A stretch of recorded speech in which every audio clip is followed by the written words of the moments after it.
รีรับทราบการปรับแผนการปฏิบัติงานและแผนการใช้จ่ายงบประมาณโครงการจัดงานมหกรรมพืชสวนโลกจังหวัดอุดรธานีพุทธศักราช 2569 เพื่อให้ดำเนินการแล้วเสร็จทันตามกำหนดการเปิดงานนายอนุกูล พฤกษานุศักดิ์รองโฆษกประจำสำนักนายกรัฐมนตรีเปิดเผยว่าคณะรัฐมนตรีมีมติอนุมัติตามที่กระทรวงเกษตรและสหกรณ์เสนอโดยรับทราบการปรับผังแม่บทและรายละเอียดโครงการจัดงานมหกรรมพืชสวนโลกจังหวัดอุดรธานีพ.ศ. 2569 เพื่อให้การดำเนินการก่อสร้างอาคารและภูมิสถาปัตย์ได้ทันก่อนเปิดงานโดยเป็นไปตามระเบียบข้อกฎหมายที่เกี่ยวข้องอนุมัติให้เปลี่ยนแปลงการจัดสรรงบประมาณรายจ่ายประจำปีงบประมาณพ.ศ. 2568 ถึง 2570 ซึ่งอยู่ภายในกรอบวงเงินที่คณะรัฐมนตรีได้อนุมัติไว้และอนุมัติให้ปรับแผนการปฏิบัติงานและแผนการใช้จ่ายงบประมาณโครงการจัดงานมหกรรมพืชสวนโลกทั้งนี้เพื่อให้สามารถดำเนินการแล้วเสร็จได้ทันตามกำหนดก่อนเปิดงานขอให้กระทรวงเกษตรและสหกรณ์โดยกรมวิชาการเกษตรและหน่วยงานที่เกี่ยวข้องสามารถปรับแผนการปฏิบัติงานและแผนการใช้จ่ายงบประมาณโครงการมหกรรมพืชสวนโลกโดยไม่ต้องเสนอคณะรัฐมนตรีอนุมัติในครั้งต่อไปทั้งนี้การปรับแผนงบประมาณต้องอยู่ภายใต้กรอบวงเงินที่คณะรัฐมนตรีได้อนุมัติไว้แล้วศักดิ์สิทธิ์ประดับศิลป์รายงานกรมส่งเสริมการเกษตรเปิดตัวระบบขึ้นทะเบียนผู้ให้บริการทางการเกษตรเพื่อยกระดับภาคการเกษตรไทยเพิ่มโอกาสการเข้าถึงเทคโนโลยีและบริการทางการเกษตรที่มีคุณภาพและเป็นธรรม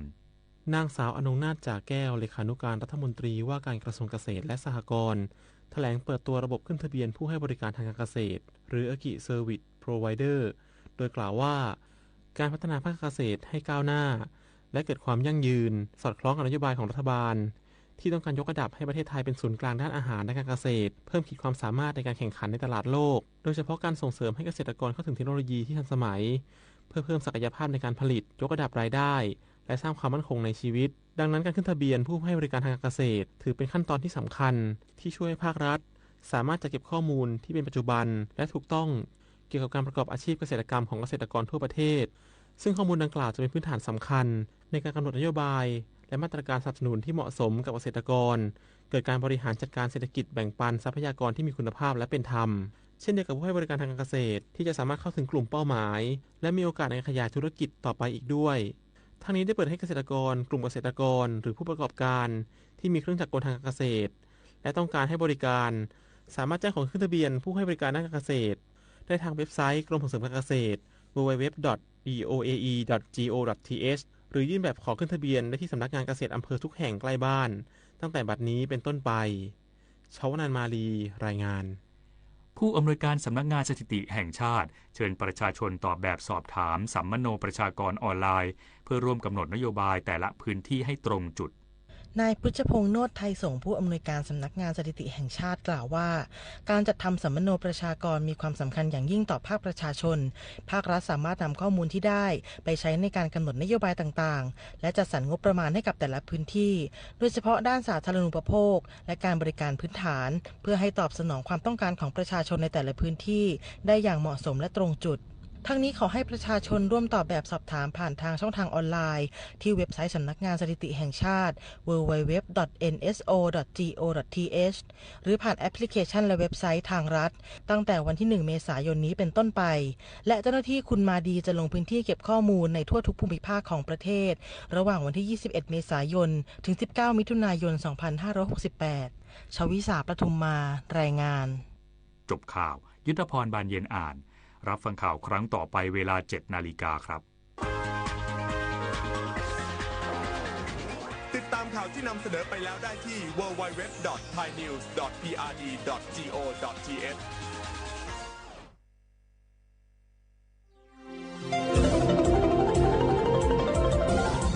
วิทยุแห่งประเทศไทยให้ความรู้คู่ความสุข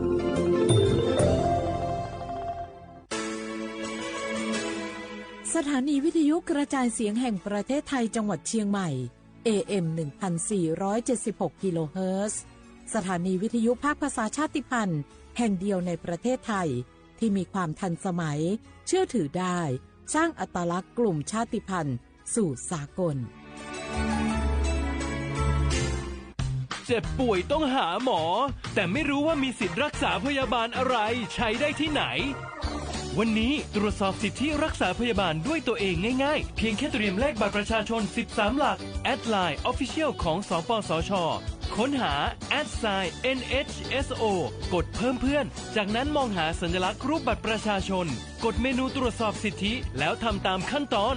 หรือโทรสายด่วนสปสช1330กด2ตรวจสอบสิทธิตลอด24ชั่วโมงหลักประกันสุขภาพแห่งชาติบัตรทอง30 บาทสิทธิหลักประกันสุขภาพของคนไทย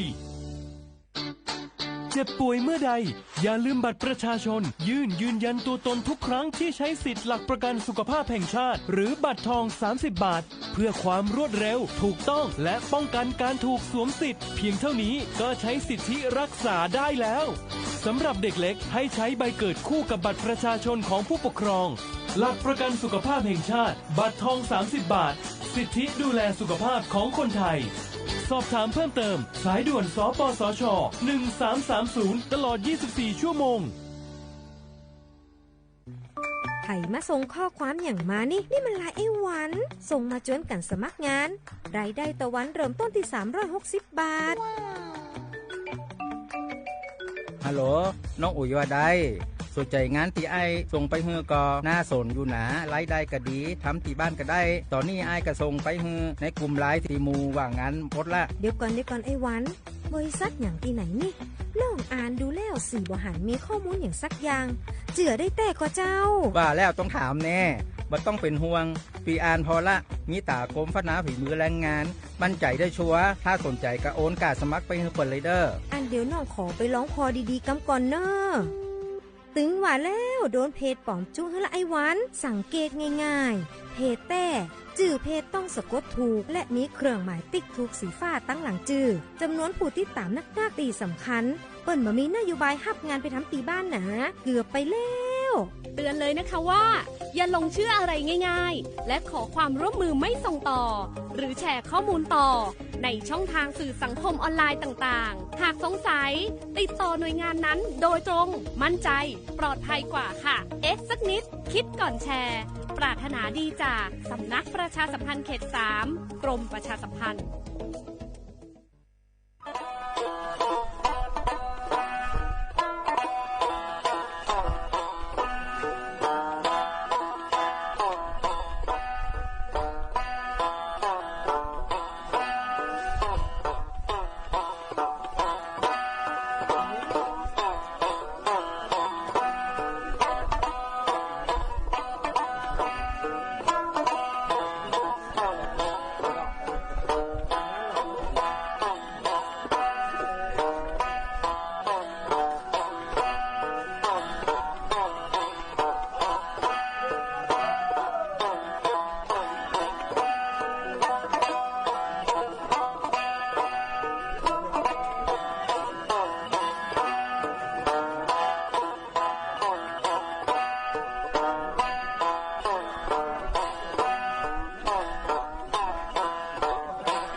娘，吃了光嘛咋是即是我，犯了嘛多事都干的，错了这个事都即是我。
เสียว่าปลาข้านี่แน่จบโมควานีเจโมอาวลิซุงโดดซึตควาไปแล้วอาวลิซุงปากากุงโบัญญาทาจิหมายงานสถานีวิทยุกระจายเสียงแห่งประเทศไทยจังหวัดเชียงใหม่ว่าโดยจะเอาวิทยุว่าโดยจะมังบัญญายี่ระบบยา AM ยี่ความถี่ของเบอร์ติตุลิฮาสิสโชคือกว่าโดยจะที่ยินทาวฟิสบัวคือไลฟ์สดยังไงยืดชื่อเพลงว่าคือสวทเชียงใหม่ AM 1476วังงาเอารายการลิสงูไม่ใช่คือที่มูลค่าอันนี้มุขวานีสามโมคือถือขวาด้วยเนี่ยคือจุมุขวานีจิโมที่นี่มาคือนี่ขวานาที่นี่ขวานีนาเนี่ยเสดงงา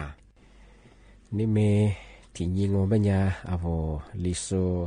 อาบายี่เห็นนี่บ้าคือพารากะนี่เมที่นี่มานี่ฮะนี่จุกุนี่นี่เมที่นี่บ้าคือกานี่งาอากานี่ยี่โคนี่โตนี่จังหวะโคดิโกมาอาไทยอาบามันอยากคือซาฮานี่จื้อเฮนี่นี่มีถึงมาคือนางวันนี่เตี้ยงอ่ะวันศุกร์ที่28ไงเดือนมีนาคมพศบ่คือ2568ที่คงมางงอ่ะเอาเชื่อว่าคือข้อคว้าไงทาวไลฟ์สวติโซอาทิตย์ทาววิทยุให้นาจาสงอ่ะชุดนะครับว่าเชื่อว่ามันอยากคือเอาลิซูเบมึงกว่าคือเตี้ยชิฟูบ่ดงอ่ะอาทิตย์บ่คือถ้าว่าปกติจุนักงานที่เรียกชัวร์งานเฉพาะงานมามันกว่าแบบว่าจะเบอร์ฟลุชามันกว่าชิมมันกว่าเบอร์จวงอ่ะอาจจะไปเอาเฉพาะการจ่ายยาถึงมูลมันกว่าตัวความสุขรับบ้างไงเอาเฉพาะมันกว่าฟลัสละคือบ่โมงเฉพาะงานอาจจะไปมาสายงานนั่นแหละมันกว่างานถ้าชุดเราเฉพาะเดี๋ยวฟลัสงานตัวความฟื้นงานถ้ามันกว่านักการยาจะบอกว่า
ที่นี่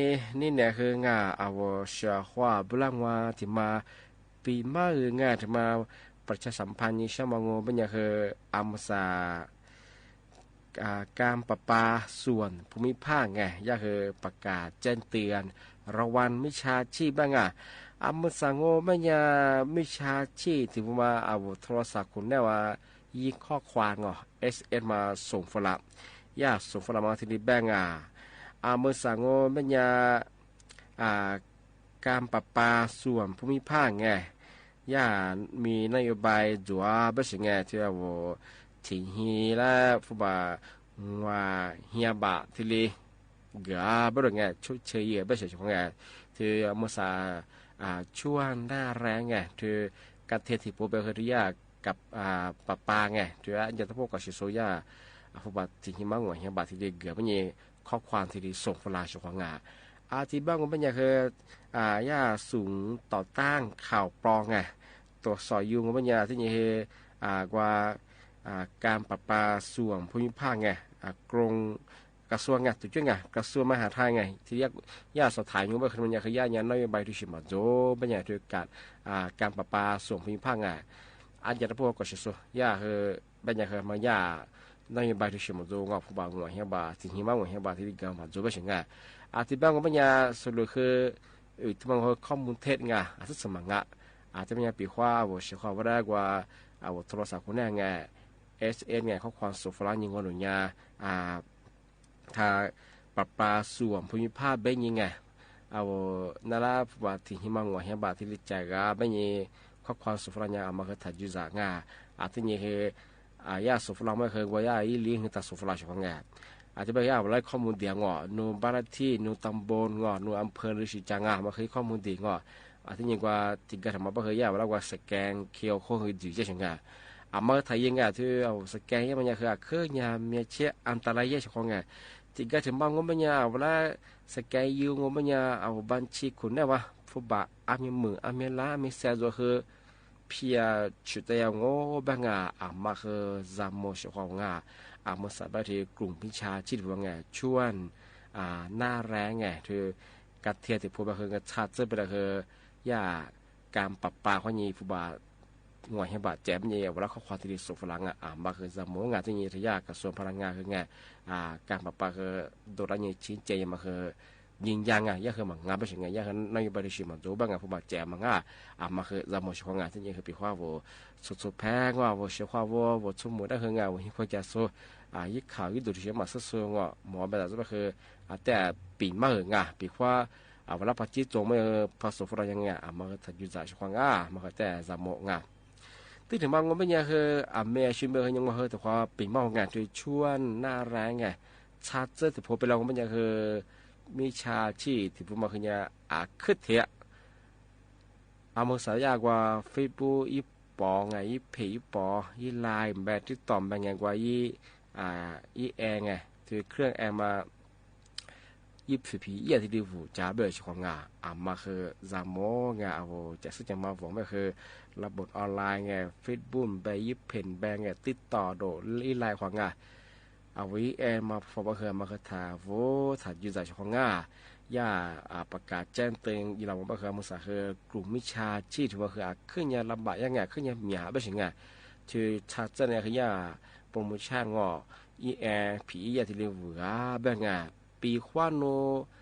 กว่าอีลาวนี่ถึงมาตื่นแต่แบบว่าที่เข้ามันยังคือละที่มือนี่ตัวอีห้อทำงง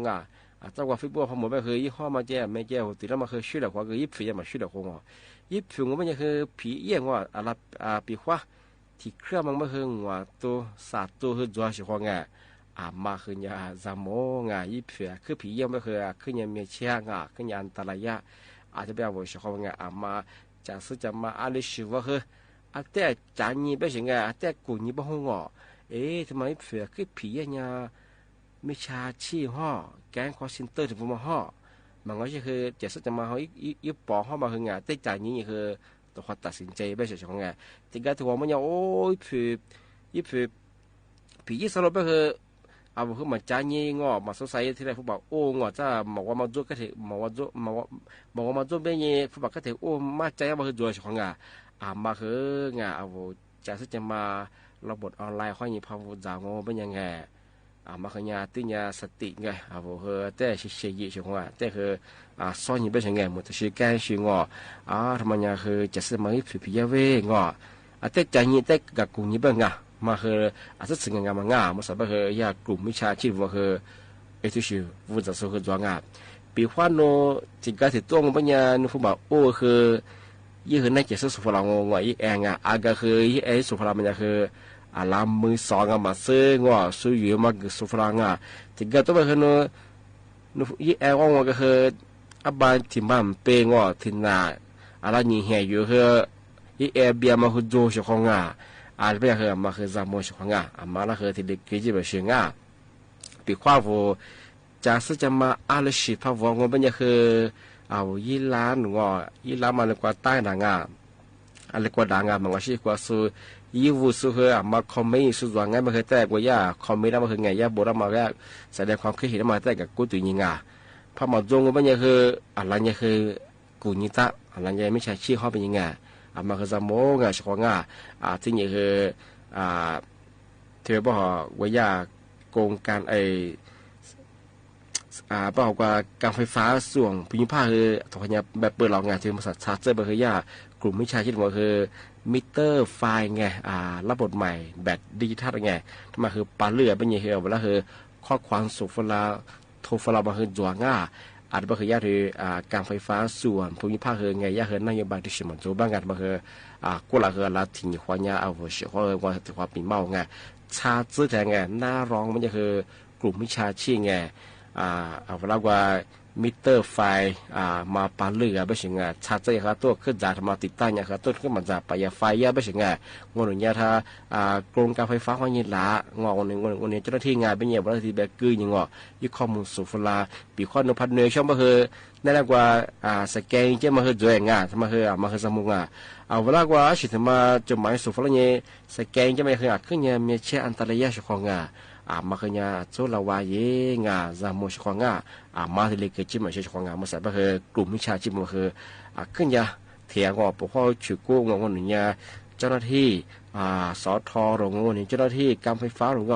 ว่าย่านหน่วยงานที่ได้แบกกือนี่เหรอว่าที่ได้ควาจางว่าโฆษณาเยี่ยมาคือมีจัวมาคือจามงาระวังอย่างปีความนุ่นตะกึมมันแน่ใจมันยังคือญาติต่อยฟลามาหน่วยงานอะไรควายินติดต่อฟลาง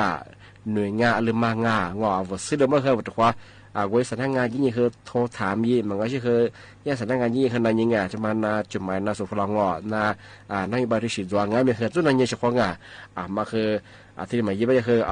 ฟุตบอลเกะว่าจะเนื้อไม่คือไงสแกนเคียวคือสุดท้ายแบบฟุตบอลนึกว่าเชียร์มันคือเพียโดยมันคือจวง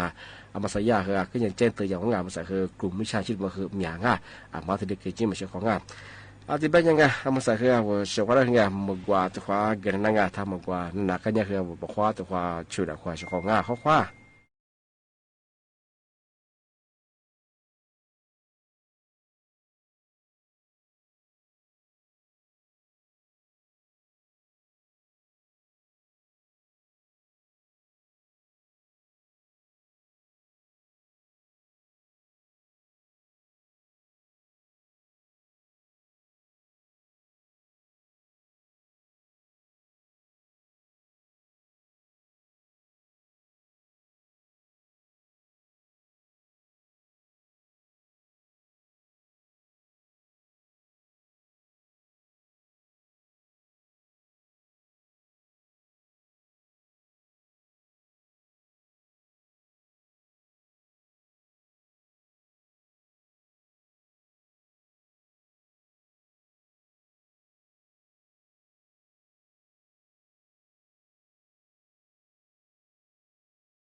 马蹄巴扎，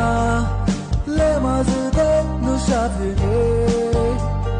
出来下雨，被马木瓜里比，蹄巴扎瓜木呀波，明年下雨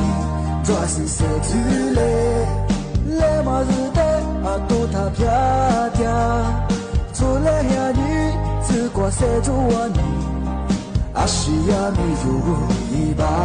拉，乌萨比和雷就死你，心里发满米有一嘞，世界马祖国马家马塔伊，路边马祖的沙耶，乌萨米路就死你，心里发满米有一嘞，世界马祖国。加玛米耶，罗布伊鲁萨尼法诺。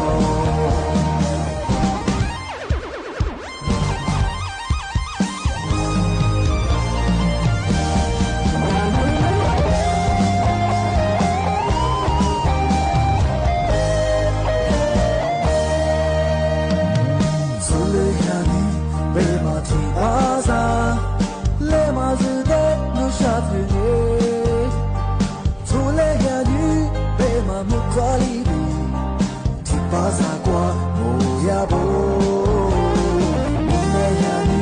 抓是谁去嘞？勒马子的阿多他飘掉，出来下雨只挂谁做我你？阿西亚米如一巴拉，乌萨比和雷就死你，心里发满米。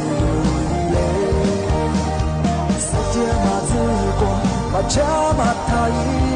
路边马祖的沙耶，乌萨米路我就是你，心里装满米一嘞，世界马祖国加满米耶，有一米沙尼发罗，乌萨比和那就是你，心里装满米。马祖国马家马塔伊，路边马祖的沙耶，乌萨米路我就是你，心里装满米嘞，世界马祖国加满米耶，罗布伊鲁萨尼法罗，罗布古杜萨尼法罗。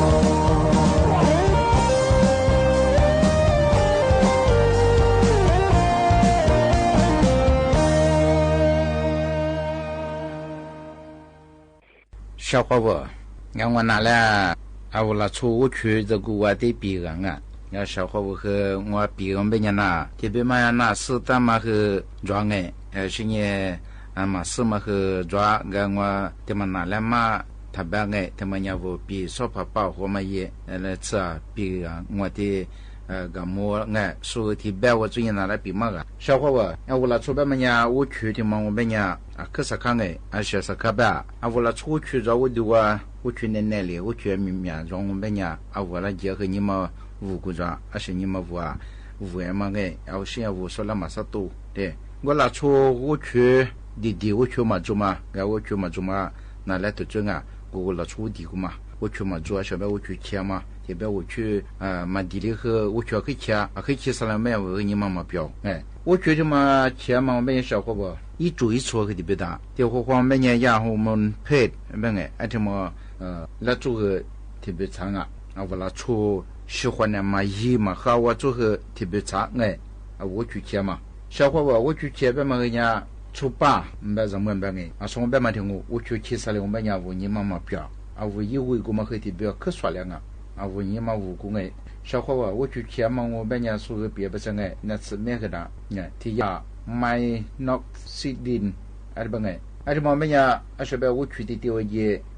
当，我们来也下我狮子路这个特别是不偏的位置的掉一步个买条哎的嘛，说个别不是的嘛个不下好个嘛我知不是啊啦，我的嘛没个别你制造啥制造是预装嘛？阿拉我这制造提来月收着，哎，那个啊，对嘛有嘛子什么产业子的哎，那就嘛个那此地子嘛么呀，那我旁边个特别别么呀没他，特别呀没嘛汤么呀。啊，家乡叫过嘛装哎，啊，这个人民嘛哎，所以呀，那次没都非那的地方哎，啊，这地子嘛么呀，个是呀，ฮอร์โมนเพศชาย地方我ดูว่าเราชูดูว่าเยกู呀ฮอร์โมนกูมา装啊，这嘛เยรู้สว่าเราชูกูฮอร์โมนเพศชายกูมาพะเมียว么呀，啊是吧？那我去的就光哎，这我做你吃。这嘛就是说么呀，我去个这个嘛去，哎，是呢，最近那次战斗，买那新丁，这帮哎，他妈。ที่จะมาเป็นยาเอาจามก็จ้าไอ้ที่เป็นไงสุกที่จะมาเป็นยาลาบานีมาเป็นยานั่นสิมาอยู่เป็นยาอีสิอยู่ลาดูไอ้เป็นไงเราตัวนี้เอาที่มาคือเอาวุ้ยที่มาอาศัยเป็นอีน่าจ้าอีเชื่อลาจ้าถึงเดี๋ยวตัวนี้ที่เป็นอ่ะเอานั่นสิจะแก้ไม่น่าถึงเถอะที่จะได้ข้าเลี้ยงเป็นยาอีน่าถึงเถอะอีเชื่อลาถึงเดี๋ยวมาจ้าเป็นยาเนี่ยวุ้ยที่มาคือได้อยู่ลาไง小伙我我这边嘛每年呢制造出来个 finance 的啊这地子嘛每年出8年拿14%咋地子嘛每年个咋个呢说个别不是呢啊阿拉那是不去的咋家个你过这边呀那是这么个一下这么个我了出来回来和国别那个对每年啊我咋你个对你个嘛红每年钱那个往啊哎啊个这么那是咱们这个这小伙我去想嘛哎啊我过去不想嘛没么几件，我他妈的小妹啊，可是开始提制作小伙我去我就吃啊，去到考那说那地方哎，提子嘛我们也小伙啊，我去吃我就吃不吃特别啊，2、3年，每年啊帮我你什么，然后对你那啊我去的嘛啦，啊我那次个我就不吃的个嘛活，对我们也喜欢呢，我去的嘛活呗呀，我去吃嘛个装啊。那次地方很哎，我所以这边和这边照顾嘛，听我们讲，这边查的嘛个就做很有往啊，我里头怎么吃喝啦，不么哎，俺说别不是俺们生意呀，特别嘛我们呀，那次哎也是门牌顶头，带了学手喝了手个装啊，所以边哎，他妈的你不吃，特别么呀鱼呀么呀，喜欢那活嘛呀喝了哎，喜欢那么活嘛么呀嘛喝哩，俺小伙我去抢我么呀哎，比花。ที่ยาเมสุเทล่าบีอะไรบางไงอาจจะมองไม่ยาวสารอาหารวิตามินบางไงที่เธอจะยีกากะจากกะแบบว่าช่วยที่ดีมั้วอาจจะมาคืออาจจะไม่ว่าช่วยที่ดีว่าอีจ้าอีชาจ้าไงว่าช่วยที่ดียีเหือมาแล้วอาจจะมายีกากะมองไม่ยาที่ว่าข้าแล้วสิโจไงแต่มาสิ่งที่เป็นไม่ยาว่าช่วยอีสิเตอ也这个一边嘛去的北西这个嘛，一代远嘛嘛啊，这时候做，家里我别我小伙吧，啊我拉出边嘛呀，我就弟弟嘛我边样个，个嘛我去嘛去了的，这去的呢没花下，啊我你嘛说怕我过大嘛了，你嘛他说嘞嘿个，个没花下，你们就给的过小我边呀，好了那那小伙吧，啊我拉出边嘛呀小伙吧，啊时候过大我边呀。阿里古达里嘛起来个阿祖黄王的嘛么的是王哎，阿五瓜提哈拉巴古里哈拉巴，那么哎，伊米亚库杜尼主王，老说你米亚库啊，买被马拉个3年个伊米亚库那嘿，阿五老出去听我黄王的嘛么的是么哎，阿五我去的嘛，我专业我比度，阿五标准你嘛，那么呀，花下年哎。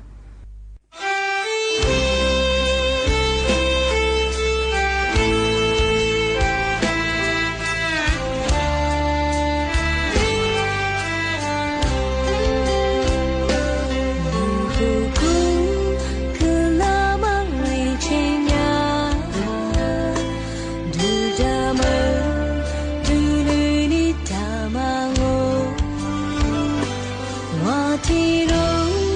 你那瓜谁家？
Anya ke bubunga tinggal manga.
ฉันยังรอเธออยู่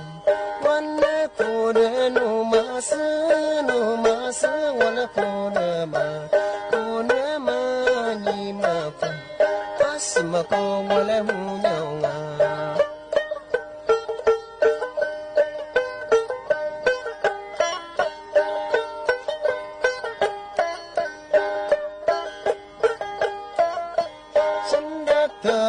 เธอได้ยินไหมเธอได้ยินไหมว่าฉันนั้นรักเธอฉันรักเธอนั้นไม่มีวันตายไม่เป็นไรฉันยังรอเธออยู่วันนี้กูนะโนมาซื้อวันนี้กูนะมายีมาดงอาสมาโกงวันแล้วยาว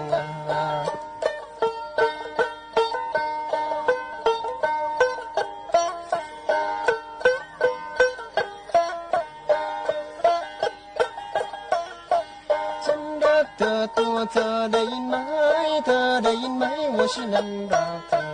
ฉันรักเธอนั้นไม่มีวันตายไม่เป็นไรฉันยังรอเธออยู่พัดพักตัวเก่าได้ยินบ่ว่าปัญหาตาตัวพันพักตัวน่ะบ่มีวันตาย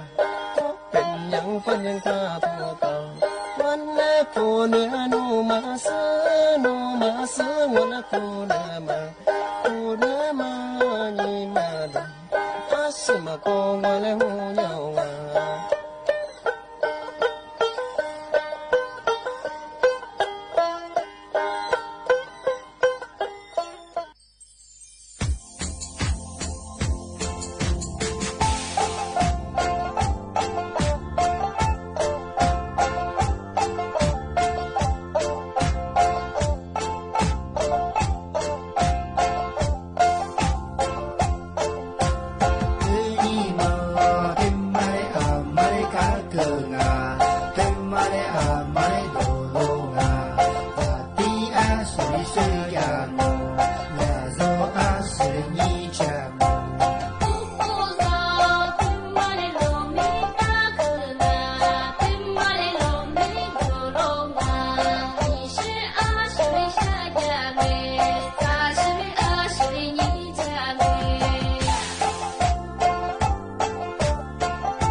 ที่นี่สถานีวิทยุกระจายเสียงแห่งประเทศไทยต่อไปเสนอข่าวซึ่งมีหัวข้อข่าวดังนี้